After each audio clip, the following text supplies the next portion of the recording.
Hello and welcome to the FatBoss Guide to Blade Lord Tyak, 25-man normal, in the Heart of Fear. Yes, he's doing a lot of fucking tornadoes. That's all this boss does. Tornadoes and invisibilities.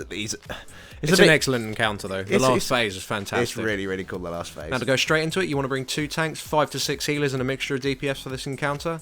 And the boss has 3 main abilities that you need to worry about. Yeah. Now the first ability is Tempest Slash. Now what you do is send out a tornado from him to one of your ranged raid members. Once it reaches that location, it spins around in a small circle for the rest of the fight. Yeah, it just pivots, so you need to make sure that you avoid it. Now if you do get hit by it, it does 200k damage to you and knocks you back. Now the tornadoes aren't active until they're part of the way from the to the player, so the melee shouldn't have to worry about it. You don't have to stand at a certain angle. The melee can be in melee range and you won't get hit by these tornadoes. Now to counter this, what you want to do is just have your range spread out along the sides of the walls. This way the tornadoes won't get in the way of movement for other mechanics, because like if they're all everywhere, then you need to do some stacking up and spreading out in this fight for other mechanics, and it just gets in the way. So just make sure that you're around the edge of the wall so it's not in the way. If it does get too cluttered, then just you move to another part of the room. And you can also get propelled there, which is lovely, by the next mechanic, which is Unseen Strike. Now when the boss casts Unseen Strike, he'll put a arrow above one random player.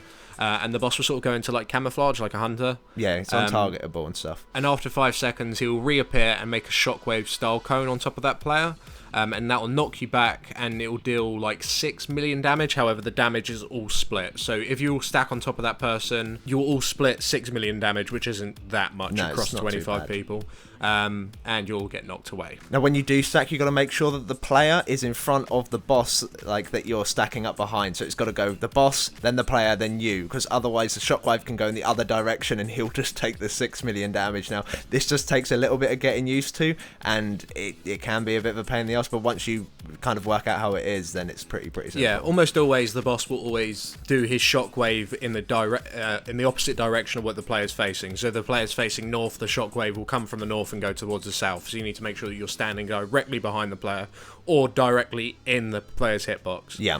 I mean, you can stand in the hitbox, but then that can sort of... That can fuck up a bit. You can have a few problems. But yeah, just be near the player and make sure you're standing behind the player, the direction in which that player is facing. Now, because you are grouped up, you want to make sure that you're not for this next ability, which is Wind Step. Now, basically, Tyak will Shadow Step to a random player and apply a dot to all players within 8 yards of that player, ticking for 80k damage every 3 seconds for 30 seconds. So you just need to make sure that you're spread out at least 8 yards from each other. So if you are all stacked up in preparation for the Unseen Strike, and he will just put a massive dot on everyone. So that's 25 players taking 80k damage every 3 seconds. Not very nice for your healers. So you only need to stack when the Unseen Strike is coming. You don't want to stack before then because of the tornadoes and because of the Wind Step. Now the boss also has a damage and haste increase throughout the fight, and he casts this every 60 seconds. And this will just give the boss a 5% damage and haste increase, and this just does stack, so it does get really, really high. And also in the second phase, which we're just about to talk about, he does it every 10 seconds. So it stacks up really, really quickly. The tanks need to be wary of one additional mechanic in this fight, which is Overwhelming Assault. This ability will hit you harder than normal, but it will also increase the amount of damage you take from it by 100% for 45 seconds, and this stacks. So the majority of these you'll be able to take without having a stack on you. However, every now and then, because of the timers, you will already have a stack, and the tank will already have a stack, so neither of you can take it without having that debuff on you. So when you do need to take this mechanic with the stack on you, just make sure you do pop a big cooldown and just let your healers know that you're going to be taking more damage than usual. But otherwise, just taunt when you don't have a stack on you. Now, once you do manage to get Tyak down to 20%, he will go into his second phase. Now this phase starts by him getting rid of all the existing tornadoes from the Tempest Slash, while he drags all the players into the middle of the room. And once everyone's in the middle of the room, he'll then push you to one side of the room. And then fly off to the opposite side. Now being dragged into the middle of the room hurts quite a lot, so try and have everyone topped up going into this phase, so try not to synergize it with an Unseen Strike or anything like that, because you can go in and nearly die just from the transition, because you can't do anything while you're in these tornadoes. Now, once you're pushed to the opposite side of the room and the boss is on the other side of the room, you need to try and run to the boss and kill him. And you've got to go through like a gauntlet of tornadoes. It's very, awesome. Very simple, but it's incredibly fun. You just dodge the tornadoes, and while this is going on, you are taking ticking damage and you are being pushed away. So if you stand still, you get pushed all the way to the end of the room where you initially were.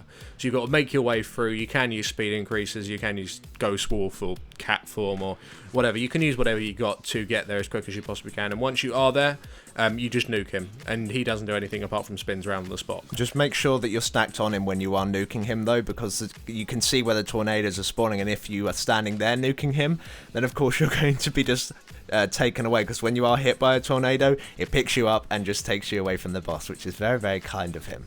Now at 10%, Tyak then decides, well, fuck this, and he goes to the opposite side of the room, and then you got to chase him again. All existing tornadoes that are going in one direction will then turn around on you, and he'll start spawning more, which can lead to a row where there's only one gap to move through instead of normally two, so that's something to be wary of, but that only starts at the beginning. Then literally you just run up to him again and kill him, but as we said before, he is getting his 5% damage and haste increase every 10 seconds now, so it will be going up to like 80%.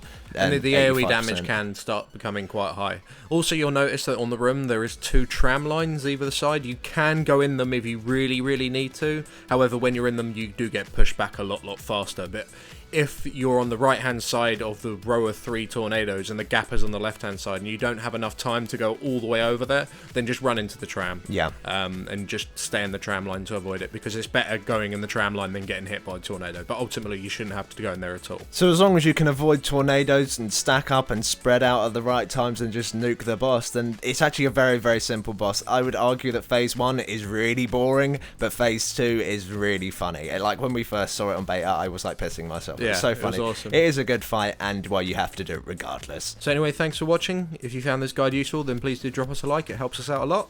And make sure to comment, rate, and subscribe. And if you'd like to see any of our other 25-man normal guides, then please do click up on your screen now, and it will take you over to them via the YouTube annotation system. Thanks for watching. Thank you.